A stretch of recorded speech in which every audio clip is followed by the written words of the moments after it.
नमस्कार. माझं नाव कृष्णा महादेव पाटील. मी कर्नाटक बेळगाववरून आलो आहे. मला सर्दीचा आणि शिंकाचा फार त्रास होता.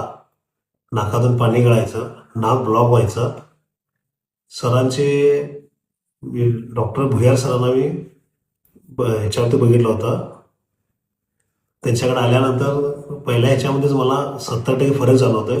दिवसातून 2-3 रुमाल लागायचे, नाक भरपूर ब्लॉक व्हायचं, नाकातून पाणी कंटिन्यू गळायचं आणि सकाळी उठल्यानंतर कमीत कमी 20-30 शिंका व्हायच्या कंटिन्यू.